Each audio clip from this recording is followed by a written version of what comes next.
the train with $200. He couldn't see any harm in a friendly game of cards. What if the other men were strangers? And take Joe Collins. He's got a nice wife at home. But he met this girl at the bar, and she looked after the first couple of drinks.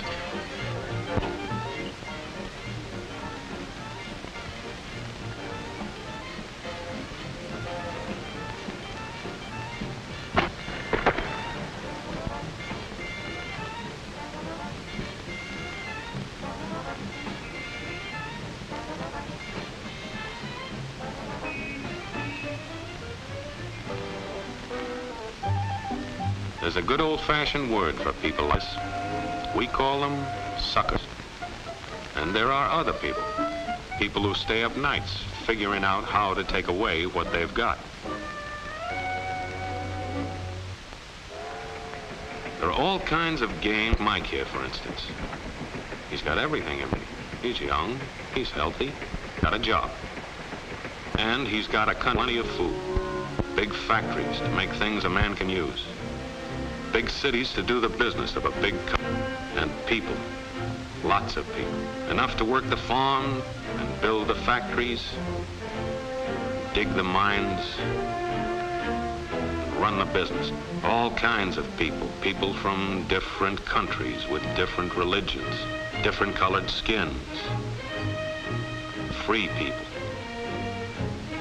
They can live together and work together and build America together because they're free. Free to vote, to say what they pleased, go to their own churches, to pick their own jobs. Yeah, Mike's got something, all right. He's got America.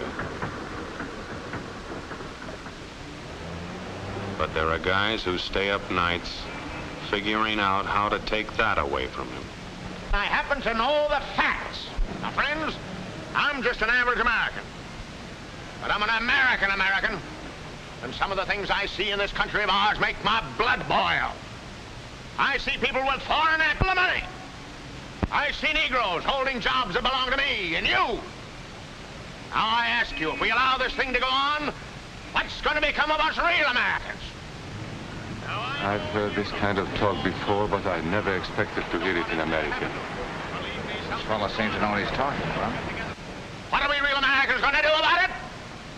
You'll find it right here in this little pamphlet. The truth about Negroes and foreigners. The truth about the Catholic Church. Do you believe in that kind of talk? I don't know, makes pretty good sense to me. And I tell you, friends, we'll never be able to call this country our own until it's a country without. Without what? Yeah, without what? Without Negroes. Without alien foreigners. Without Catholics. Without Freemasons. You know these people. What's wrong with the Masons? I'm a Mason. Hey, that fellow's talking about me. And that makes a difference, doesn't it? These are your enemies. These are the people who are trying to take over our country. Now you know them. You know what they stand for. And it's up to you and me to fight them. Fight them and destroy them before they destroy us. Thank you.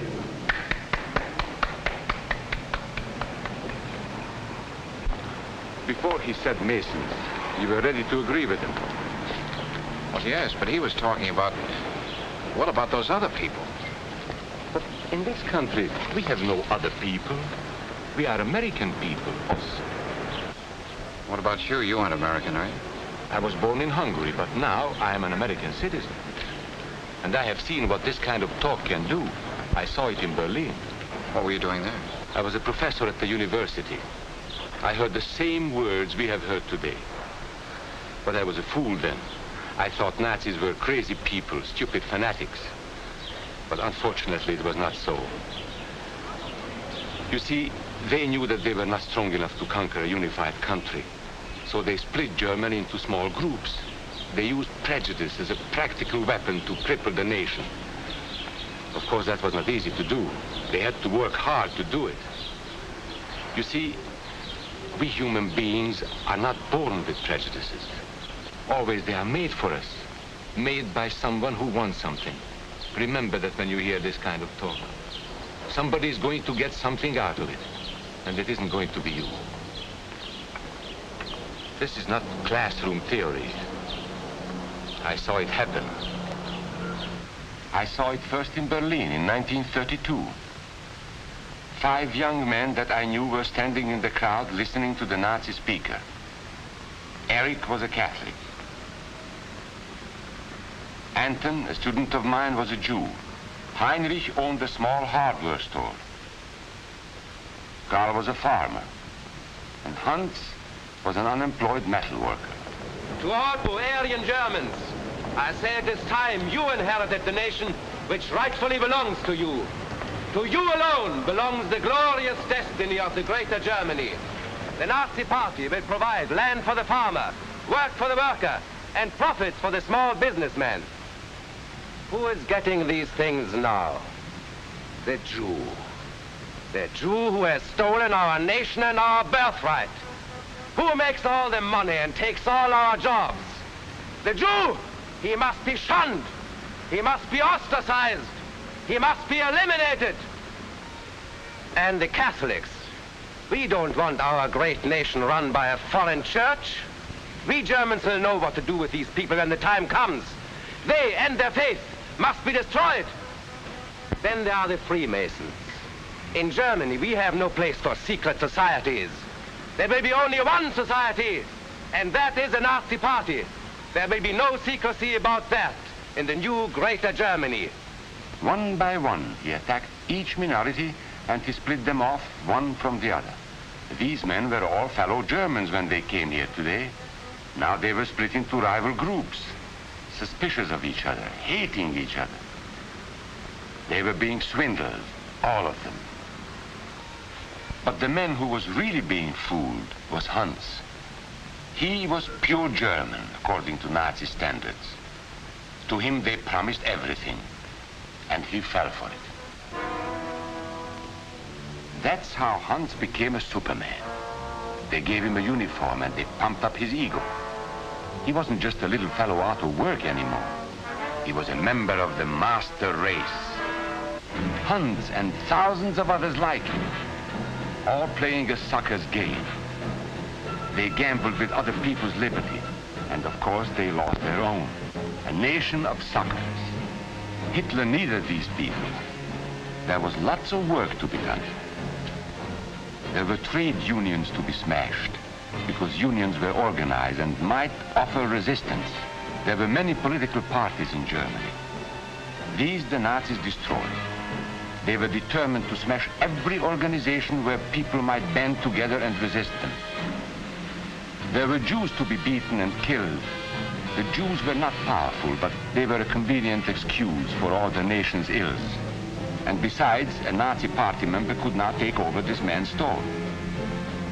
Hundreds of Catholics were put in jail because the Catholic Church had strength and could resist the Nazi drive for power. They had split the nation into 100 pieces, and then one by one, they had destroyed the pieces. Over these broken pieces, the Nazis rode into power. One party, one nation, one religion. These men had won their struggle for power. They now ruled all of Germany. But still they had trouble with their oldest and most persistent enemy, the truth. They found that truth does not die easily, and so they decided to abolish truth. One great source of truth is literature, so they burned books, 20 million of them. Many great men in Germany who were spokesmen for truth were jailed or driven from their country. Teachers, writers, scientists. Education was discouraged. In 5 years, college attendance dropped 53%. It was forbidden to listen to a British radio program or read an American newspaper. In Nazi Germany, you had to get your information from Dr. Goebbels. He knew what was best for you. The church was one force in Germany still strong enough to proclaim the truth in public. This Catholic priest was arrested the following day on charges of immorality. The Protestant church also continued to try and fight for truth. The Nazis put this man in a concentration camp. There were others who spoke for truth, and I am proud to say that educators were among them. And what, may I ask, is an Aryan? I don't know myself. But let us see what our present so-called authorities have to say about him. They say he is tall,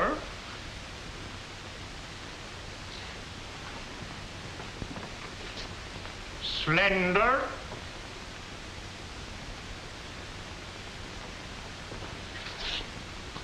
blue-eyed,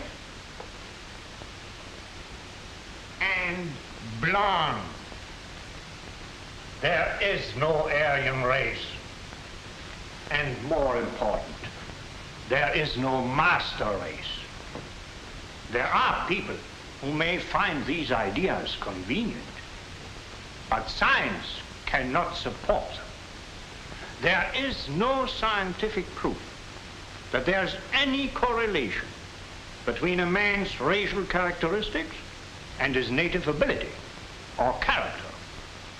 In all racial groups, we find the same range of potentialities. We find idiots and geniuses. We find criminals and philanthropists. We must judge each man as an individual and not by the color of his skin or his eyes or by the length of his nose.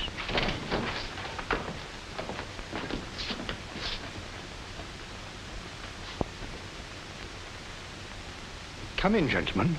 It's comfortable. And remember that there is no master race. That is a scientific truth. Anyone who tells you otherwise is lying.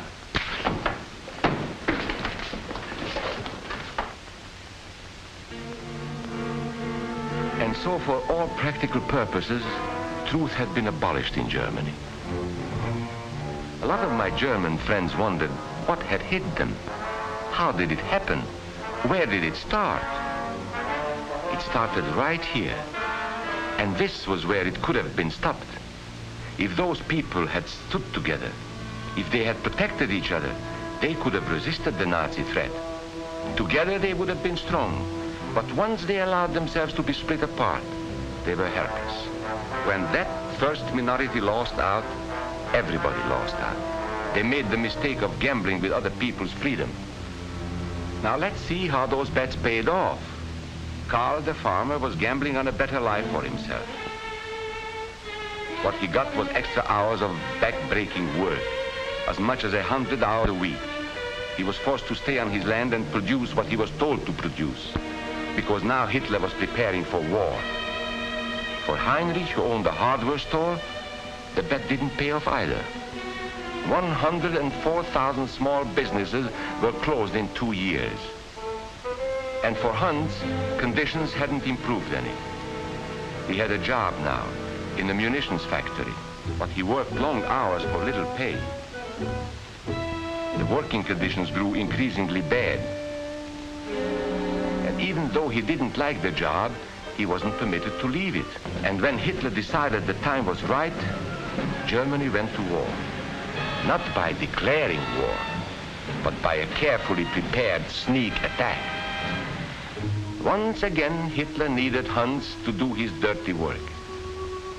Hans was an expert at brutality this time, and Hitler had decided to use Hans and his brutality against other peoples, the Czechs, the Poles, the French, the Russians. But in the crucial test of war, Hitler's race theories didn't pay off. His pure-blooded supermen were defeated by the mongrel armies he despised. By the British at El Alamein.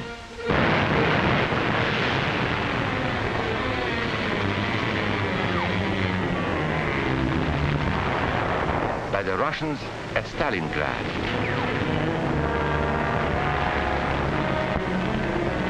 Then on D-Day by American soldiers of every color and religion, who smashed across the Normandy beaches and drove on through to the heart of Germany. For the misguided Germans who had swallowed the Nazi bait, the Nazi game did not pay off. The continent of Europe was strewn with millions of German bodies, pure Aryan bodies. Karl, the farmer, was left in the snow outside of Moscow. Heinrich stayed in Italy at Salerno. And Hans, who was going to rule the world, got only a little patch of Normandy that he could call his own. We must never let that happen to us or to our country. We must never let ourselves be divided by race or color or religion, because in this country we all belong to minority groups. I was born in Hungary. You are a Mason. These are minorities. And then you belong to other minority groups too. You are a farmer. You have blue eyes. You go to the Methodist Church. Your right to belong to these minorities is a precious thing. You have a right to be what you are and say what you think, because here we have personal freedom. We have liberty. And these are not just fancy words. This is a practical and priceless way of living. But we must work at it. We must guard everyone's liberty, or we can lose our own. If we allow any minority to lose its freedom by persecution or by prejudice, we are threatening our own freedom. And this is not simply an idea. This is good, hard common sense. You see, here in America is not a question whether we tolerate minorities. America is minorities. And that means you and me.